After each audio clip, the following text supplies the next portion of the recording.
Listen to Shoot the Defence. It's unbelievable, Jeff.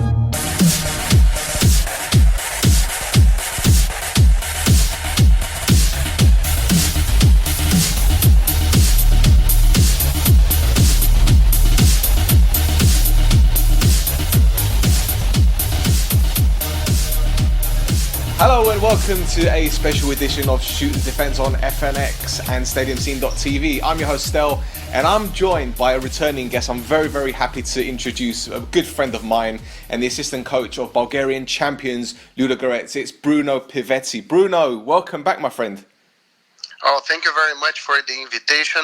It's always a pleasure to talk with you and your big audience. Oh, thank you very much, Bruno. It's a pleasure to have you back on, my friend. Last time we spoke, you just got the Ludogorets job. You said it was a big challenge. A lot has happened since you've become assistant coach. You've won the league championship. There's been a managerial change. How have you found your time in Bulgaria so far? Yes, I came here in Ludogorets with Paulo Autuori, but Paulo left the club in October in 2018, and the club made an invitation for me to stay and to work to create a uniform methodology for the club, linking the youth academy with the professional team, and it's a huge job, and this challenged me to contribute with the development of the club. And for me, it was a pleasure to stay. And nowadays, I'm assistant coach of the club. After Paulo came Tony Zdravkov, I had a pleasure to work with him. And nowadays, we have another coach named Stoichu Stoev. And I'm learning a lot. And I think I'm contributing with the club to develop in all the sectors regarding the methodology. Well, how has the youth development project worked? Because I look at the squad and there's maybe 2 players under the age of 23. And that's Dominic Yankov and David Ribeiro, who's Brazilian, your countryman. Yes. Is this a slow process, or is this something that's a very long-term plan for the club? No, this is a long-term process, because we know that this demands a lot of study, a lot of work, because we need to congregate all the ideas to create the idea of the club. After we have this idea, this line of work, we can contribute to the transitions of the player between each stage. So nowadays we have 2 players under 23, as you said, Dominic and David Ribeiro. They have a very good potential, and I think that this season they are going to receive more minutes to show their skills and talent. I can tell that the squad is very experienced. There are lots of players that are maybe 29, 30 to 31. I believe Marcelinho is 34 years old, and he was one of your standout players this season. Do you think it's going to be a difficult transition to mix youth with experienced players? Yes, for sure. This thing challenge us a lot, because it's difficult when you work with players that won so many times. We are talking about players that won 8 times in a row the Bulgarian championship. They joined the Champions League, the Europa League, so they are huge professionals. It's very difficult to replace this kind of players, but we need to have a mix with the young talents, and for sure that these players like Marcelinho, like Cosmin Mozzi, like Jakov, that is our captain, they will contribute a lot to the development of these young kids. We need to refresh the group, but step by step we need to improve our competitive level and put more young players to play, but always mix it with these experienced players, because the young players need a support, and Marcelinho, this more experienced players, can help us with this security. Right. So will you be looking at younger players from the lower leagues of Bulgaria? Or are you primarily focused on the actual academy itself? Yes, we have an amazing scouting department, and they are looking for some players in Bulgaria and in the rest of Europe, in Brazil also. So I think in the next days or month we can announce some players to improve our squad. Fantastic. So, have you noticed a major difference in the tactical side of the game in Bulgaria in comparison to Brazil? Because I know in Brazil they focus heavily on zonal marking. Is it a different kind of attitude or mentality in Bulgaria? Yes, I realize in some difference because nowadays in Brazil we improve a lot in the tactical issue.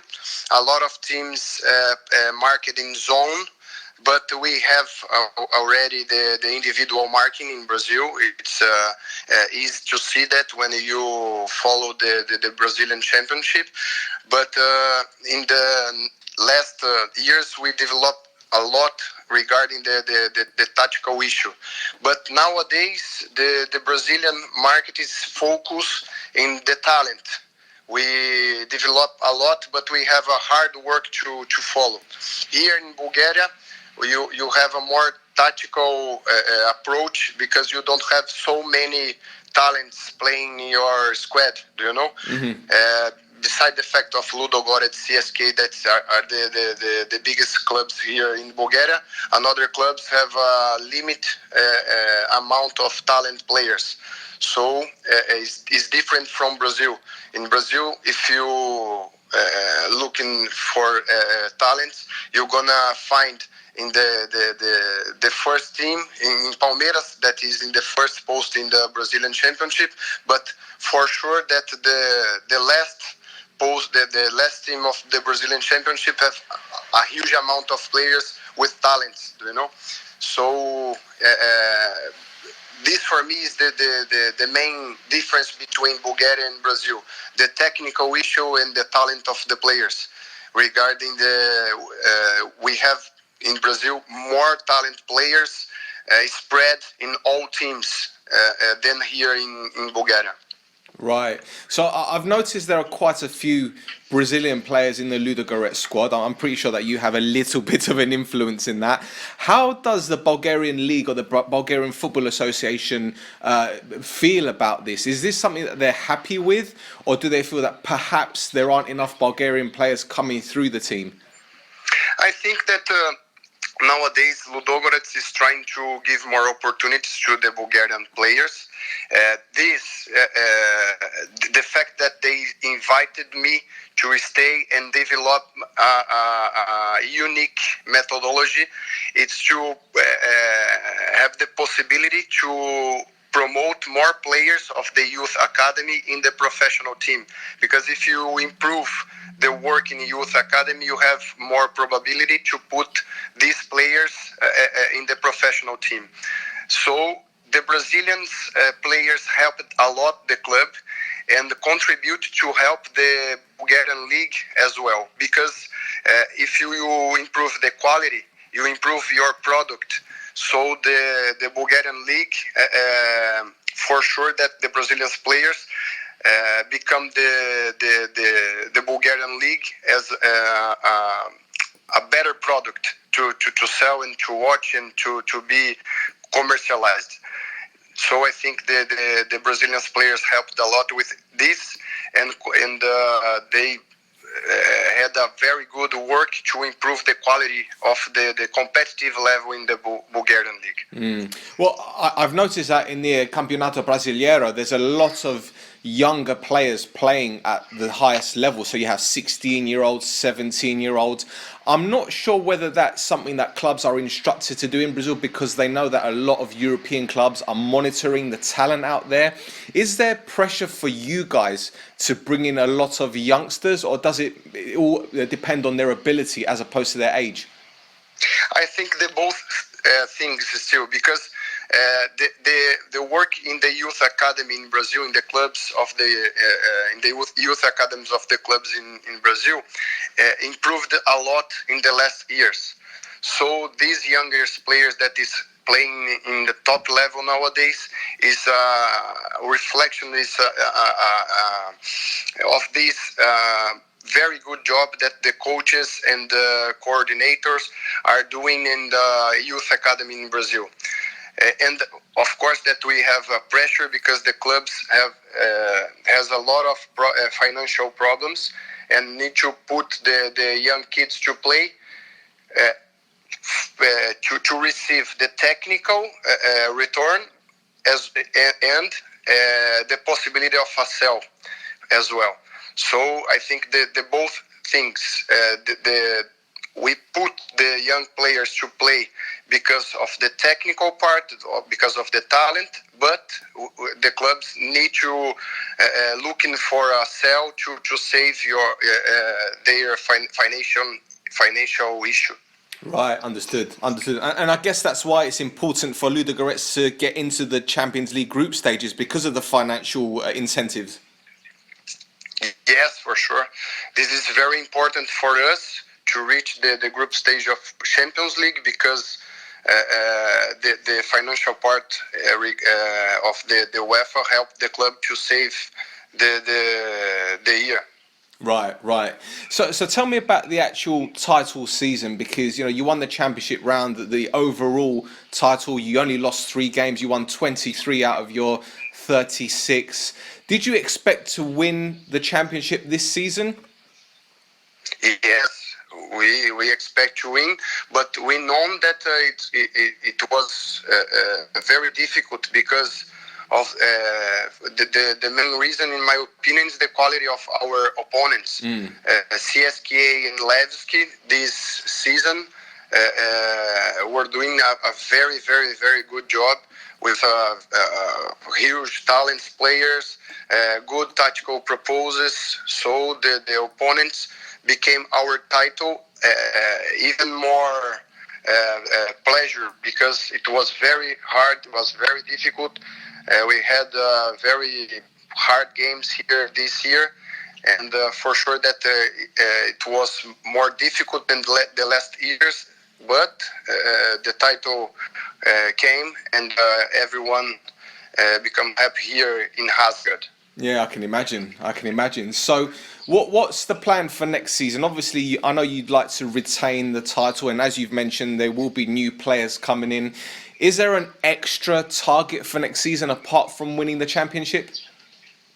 Yes, we Ludogorets here in Bulgaria must win every single year. For this reason, each year becomes more difficult because we need to refresh the team, we need to improve our game model, we need to improve our methodology to continue to get the result, because the team depends to win for the financial part, because we don't have so many structure regarding fans and in the television rights.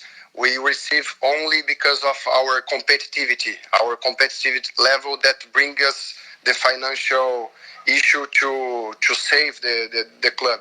So each year is more difficult than another one, and our opponents is working very hard to get the title and to break these 8 times in a row that Ludogorets won the Bulgaria Premier League.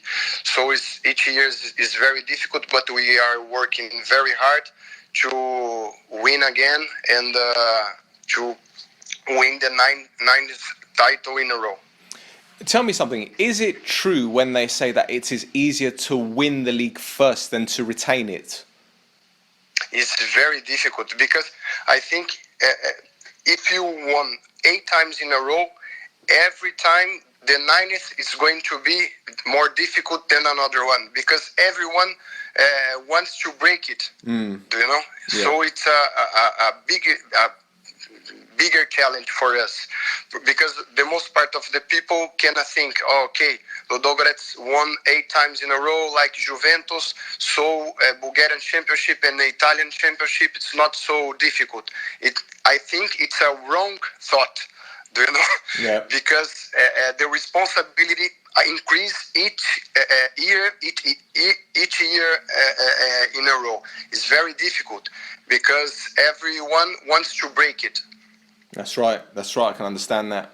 Well, look, let's quickly talk about the Copa America. It's going to be held in Brazil, which I believe is their first Copa America hosted since 1989. Now, your country Yes. haven't won it since 2007, and news broke yesterday that Neymar won't compete in the competition because he's injured. Chichi's got a very, very difficult situation. Yes, Neymar is a huge player. He's, in my opinion, is among the third one in the world, together with Cristiano Ronaldo and Messi. He's a huge talent that we had, but Brazil has a big amount of talents, you know, without Neymar. But we have Richarlison, we have Everton that is doing a great job in Grêmio in the last years. We have Coutinho, we have Gabriel Jesus. So, okay, Neymar, it's going to be a great lose for us, but I think Tite has bigger players to get the job. Yeah, and I've noticed that defensively, Brazil are much better than what they used to be. I mean, they've got 2 of the best goalkeepers in England, if not Europe, in Alisson and Ederson. Yes. And then you have the likes of Alexandro defending, Eder Militao, Fagner. So there is a big improvement. And also in the midfield, they seem to be more stronger, more durable. So they've got a big chance. But I think maybe attacking-wise, in terms of the striker area, they're a little bit brittle. I'm not sure if Gabriel Jesus can be the man to guide them to the Copa America. Yes, in my opinion, I like Richarlison more in this position of striker. You know, Tite is using Richarlison as a winger in the right side of the pitch, but Richarlison did a very good job in a Premier League. I think he can play in all the positions of the attack. And Gabriel Jesus is he's a talent. If he is playing well, he can play as a number 9.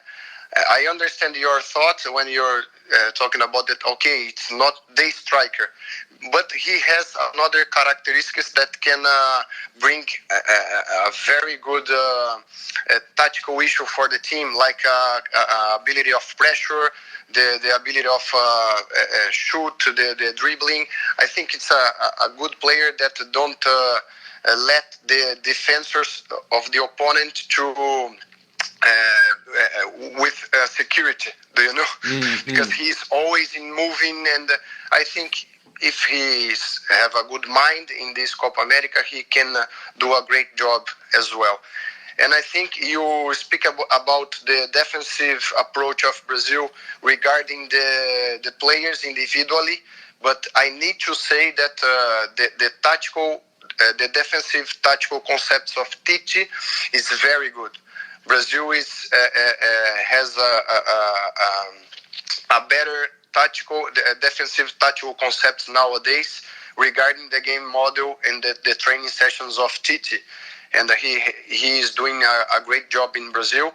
And I think we are a more solid team nowadays than the years before, because the players nowadays understand how to mark in zone, how to mark the defensive set pieces, and this is a merit of Tite and his staff.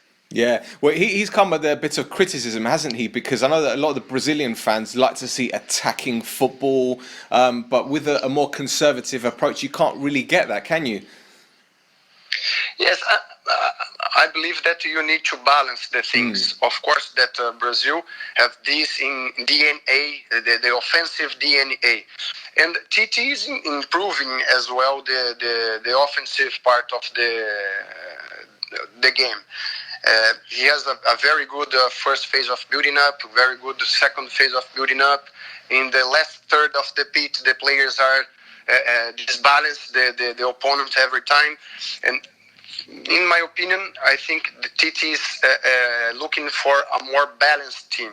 And I believe on that because the football, you cannot only work in a specific moment of the match. I will play only offensively, or I will work and do my training session only for the offensive approach. You need a balanced team. We saw nowadays Tottenham and Liverpool in the final of Champions League. Both teams are very, very, very balanced. You have good defensive approach and you have good offensive approach. You have good design in the set pieces. You have a good transition ability.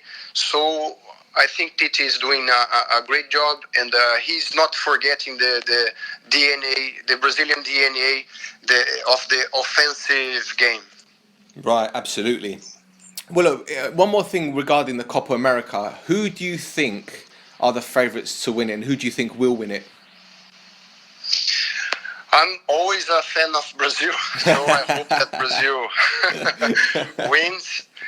But I like Argentina a lot. It's always a favorite. Both of these squads, Brazil and Argentina, is always a favorite.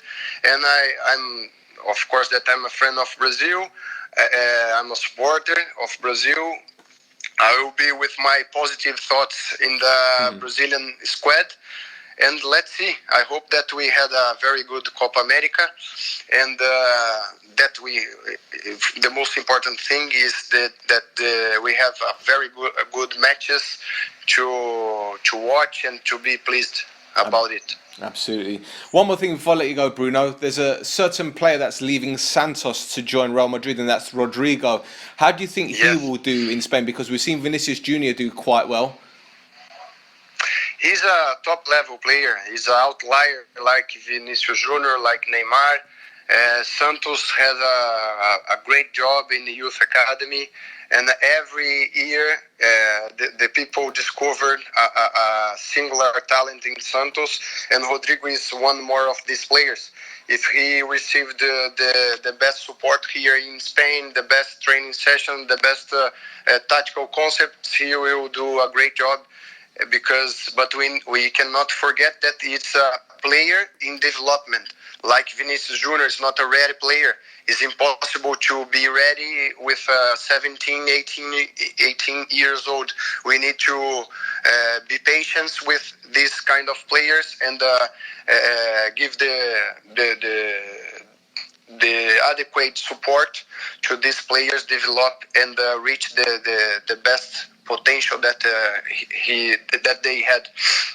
Yeah, well, it looks like Real Madrid are in transition at the moment. It looks like they're going to sign Eden Hazard from Chelsea. They've already signed Luka Jovic. They've got the likes of Benzema and Bale and Isco, all these other fantastic footballers. So I guess Rodrigo's got a lot of people to learn from. Yes, of course. But we need to be patient because these players cannot be here to solve all the problems of the Real Madrid. With 18 years old, it's very difficult to be ready for this huge responsibility. We need to take the responsibility out of these players, be patient, and let these players play with a fresh mind. Absolutely. Well, Bruno, thank you ever so much for your time, my friend. I really hope the season goes well. Have a good pre-season. Enjoy Austria. And I hope we can talk again soon on the show. Okay, thank you very much, Stu. Obrigado, my friend. It's always a pleasure for me to speak with you. My pleasure. Thank you very much, Bruno. You have a lovely day. Thank you very much. Thank you very much. Bye-bye. Take care. Bye-bye. Thank you.